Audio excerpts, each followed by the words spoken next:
তিনটি শূন্যের নতুন পৃথিবী গড়ার আহ্বান জানিয়ে অন্তর্বর্তী সরকারের প্রধান উপদেষ্টা অধ্যাপক মোহাম্মদ ইউনূস বলেছেন, শূন্য কার্বন নিঃসরণ, সামাজিক ব্যবসার মাধ্যমে শূন্য সম্পদ কেন্দ্রীভবন এবং নিজেকে উদ্যোক্তা বানিয়ে শূন্য বেকারত্ব, এভাবে গড়ে উঠবে নতুন সভ্যতা। আজারবাইজানের রাজধানী বাকুতে শুরু হওয়া বিশ্ব জলবায়ু সম্মেলনে তিনি এই মন্তব্য করেন।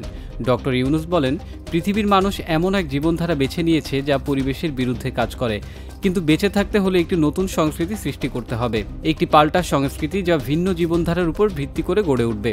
কোনো জীবাশ্ম জ্বালানি থাকবে না, শুধুমাত্র নবায়নযোগ্য জ্বালানিই হবে পৃথিবীর চালিকা শক্তি। সবাই একসাথে স্বপ্ন দেখলে এটি বাস্তবায়ন করা সম্ভব বলে মনে করেন প্রধান উপদেষ্টা।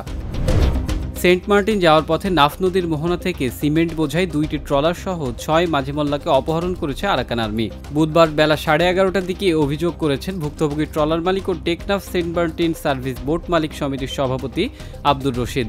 তিনি জানান, তার মালিকানাধীন এসবি রাসেল ও আব্দুর রবের মালিকানাধীন এসবি ফারুক নামে 2টি সার্ভিস ট্রলার রড ও সিমেন্ট ভর্তি করে সেন্ট মার্টিন যাচ্ছিল।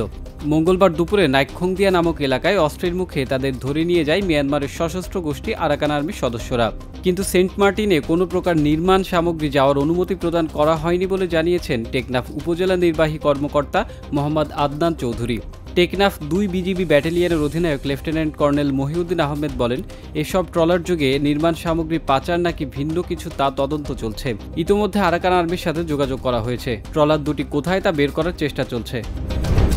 আগামী নির্বাচন নিয়ে বিএনপি চিন্তিত বলে মন্তব্য করেছেন দলের মহাসচিব মির্জা ফখরুল ইসলাম আলমগীর। বুধবার সকালে ঠাকুরগাঁও শহরে নিজ বাসভবনে বিএনপির নেতাকর্মীদের সঙ্গে মতবিনিময় সভায় তিনি বলেন, বর্তমান অন্তর্বর্তী সরকার এখন পর্যন্ত নির্বাচনের কোনো রোডম্যাপ দেয়নি। তারা নির্বাচনের ব্যবস্থাকে সংস্কার করার জন্য একটি কমিটি করেছে।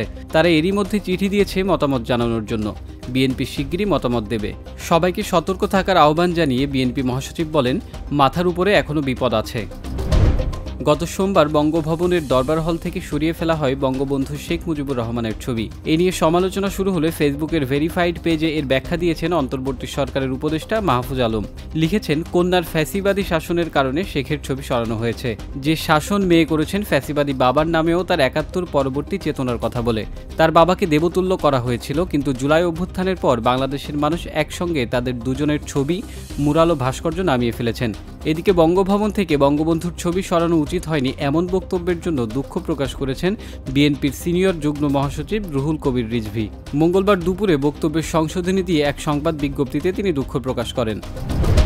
সংস্কৃতি বিষয়ক উপদেষ্টা মুস্তফা সারোয়ার ফারুকী বলেছেন, বইমেলা সোহরাওয়ার্দী উদ্যানেই হবে। বুধবার দুপুরে সচিবালয়ে সাংবাদিকদের সঙ্গে আলাপকালে তিনি কথা জানান। এর আগে গণমাধ্যমের খবরে বলা হয়, আগামী ফেব্রুয়ারিতে শুরু হওয়া অমর একুশে বইমেলার জন্য সোহরাওয়ার্দী উদ্যান বরাদ্দ দেয়নি গৃহায়ন ও গণপূর্ত মন্ত্রণালয়। বাংলা একাডেমিকে দেওয়া মন্ত্রণালয়ের এক চিঠিতে এ তথ্য জানানো হয়েছে। চিঠিতে বলা হয়, গত বছরের 21 নভেম্বরের সভার সিদ্ধান্ত অনুযায়ী সোহরাওয়ার্দী উদ্যানের পরিবর্তে বাংলা একাডেমি প্রাঙ্গণেই অমর একুশে বইমেলা 2025 আয়োজন করতে হবে। যদিও বেশ কয়েক বছর ধরে বাংলা একাডেমির সঙ্গে সোহরাওয়ার্দী উদ্যানেই বইমেলা আয়োজিত হচ্ছে। এ বিষয়ে বাংলা একাডেমির মহাপরিচালক মোহাম্মদ আজম গণমাধ্যমকে বলেছেন, সোহরাওয়ার্দী উদ্যান ছাড়া বইমেলা জমবে না।